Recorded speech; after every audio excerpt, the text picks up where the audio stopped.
Suasana politik yang ada pada hari ini dengan wujudnya dua uh, apa nama uh, dua kumpulan yang bertentangan, iaitu satu di peringkat Barisan Nasional dan satu lagi di peringkat PR. Namun segala-galanya boleh terjadi. Ya, kita dalam politik ini kita perlu menjangkakan, tetapi yang terbaik ialah kita membuat persiapan-persiapan apabila bencana menimpa. Ya, persiapan yang paling baik ialah membuat persiapan bagi menghadapi bencana dan bagaimana kita dapat mengatasi suasana itu, dan itulah yang seharusnya Barisan Nasional lakukan daripada sekarang, iaitu dengan mengembalikan semula, berusaha mengembalikan semula keyakinan kemenangan rakyat, kerana dalam politik kita tahu bahawa ianya seringkali adalah merupakan satu proses yang dinamik, yang sentiasa boleh berubah-ubah.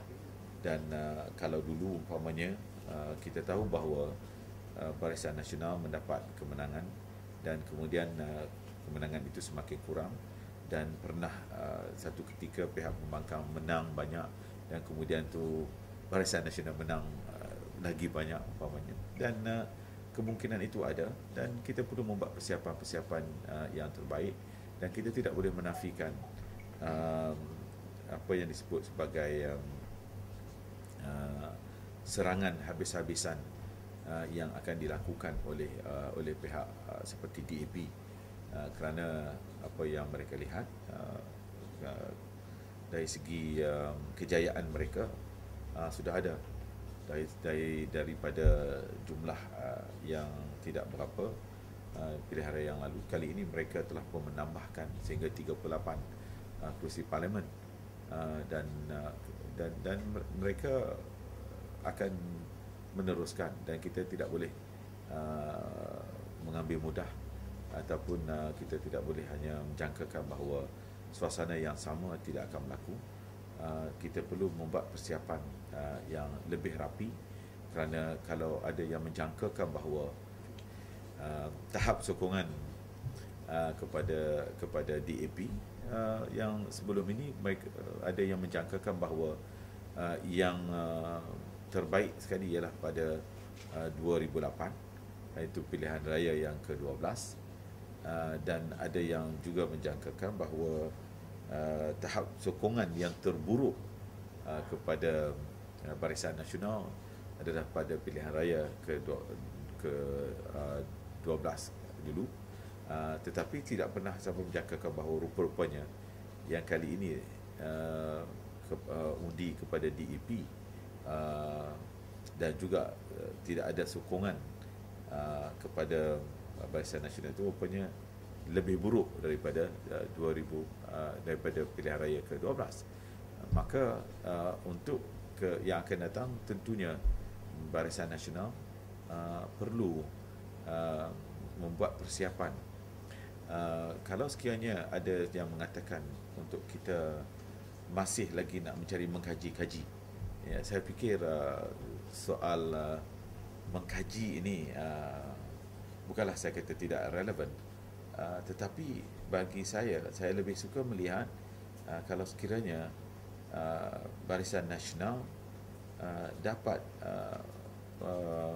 menjangkaui dari pendekatannya daripada hanya mencari sebab musabab kepada mencari satu penyelesaian jangka panjang bagi memastikan kemantapan Barisan Nasional untuk 50 tahun yang akan datang, yang memerlukan beberapa anjakan, termasuklah kalau sekiranya perlunya satu struktur baru kepada Barisan Nasional itu, maka hendaklah dilakukan. Saya lebih melihat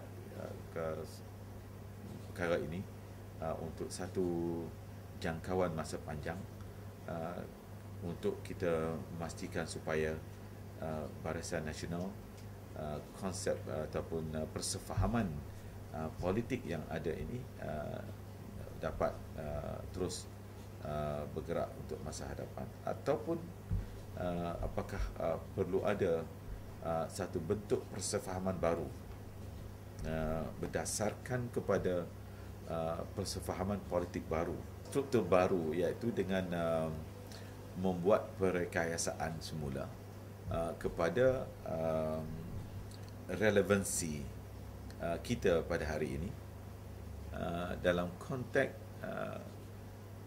politik baru yang sedang kita hadapi ini. Ya, barangkali kita mempunyai satu struktur yang kita bina selepas peristiwa 1969, iaitu pada tahun 1974 Barisan Nasional diwujudkan, dinamakan, dijenamakan selepas perikatan. Apakah kali ini umpamanya maka penjenamaan semula itu perlu dilakukan bagi memenuhi tuntutan baru, realiti baru, generasi baru, ya, dan cabaran baru. Dan cabaran itu bukan hanya bersifat cabaran semasa, tetapi juga untuk cabaran masa hadapan. Itu pastinya kalau nak buat penjenamaan semula tu, kalau sekadar pada nama saja. Bukan nama. Bagi yang saya sebut sebab tu termasuk juga dari segi aspirasi politik, apa yang nak kita bawa.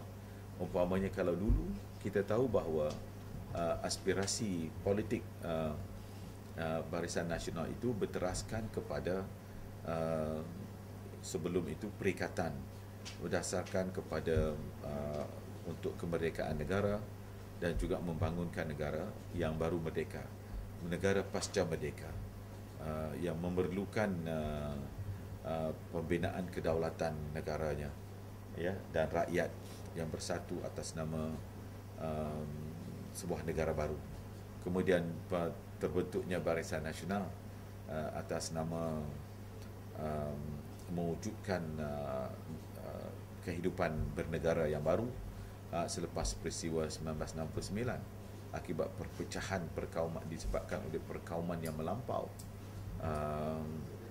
dan akhirnya kita bersatu untuk mewujudkan satu bentuk Barisan Nasional dengan kalangan yang sebelum ini menjadi oposisi, pembangkang turut bersama-sama dalam satu bentuk yang saya anggap sebagai national reconciliation, ya, iaitu parti gerakan yang sebelum ini menjadi pembangkang akhirnya bersama, PPP yang sebelum ini adalah turut bersama. Itu yang berlaku di waktu itu. Dan saya tidak mengatakan bahawa saya harap penjelasan saya ini tidak disalah tanggapi seolah-olah saya mengusulkan supaya pembangkang masuk ke dalamnya. Tapi apapun, bagi saya ini merupakan satu anjakan baru yang kita perlu serius untuk melihat ke dalam struktur Barisan Nasional, selain daripada barangkali, ya, penjenamaan semula, tetapi juga aspirasi politik yang baru, kerana setiap peristiwa yang berlaku itu akan mengajar kita, ya, akan mengajar kita untuk membina satu aspirasi politik yang baru. Kalau kita tidak mahu juga berubah, maka kita akan diubah, kerana itu adalah satu realiti baru yang perlu kita hadapi, iaitu memahami dari segi dan bagi saya juga termasuk juga bukan hanya dari segi UMNO, bukan hanya dari segi Barisan Nasional, tetapi juga UMNO dan parti-parti komponen yang ada di dalamnya, MCA, gerakan yang perlu mereka melontarkan satu persoalan besar. Contohnya, kenapa masyarakat Cina tidak menyokong mereka lagi? Apakah faktor-faktornya? UMNO umpamanya, yang kita belajar daripada peristiwa 2008, dan akhirnya kita benar-benar belajar dan untuk membuat pembetulan muhasabah diri, dan akhirnya alhamdulillah, kalau dulu UMNO dapat 79, now dapat 88 kan, dah maksudnya satu tambahan kerana kita benar-benar belajar. Dan juga bagi saya UMNO pun kena melihat ke hadapan, kerana mungkin ada beberapa kelemahan-kelemahan, bukan hanya kelemahan struktur parti, tetapi mungkin juga di peringkat kita sendiri, diri saya. Apakah saya sebagai pemimpin, saya sudah benar-benar melaksanakan tugas saya sebagai pemimpin kepada seluruh rakyat. Dan ini merupakan satu proses muhasabah diri yang perlu dilakukan sepanjang masa, ya, untuk kita terus memperbaiki diri kita dan akhirnya memberikan pembetulan, dan akhirnya kita dapat mencapai sesuatu yang terbaik untuk masa depan kita.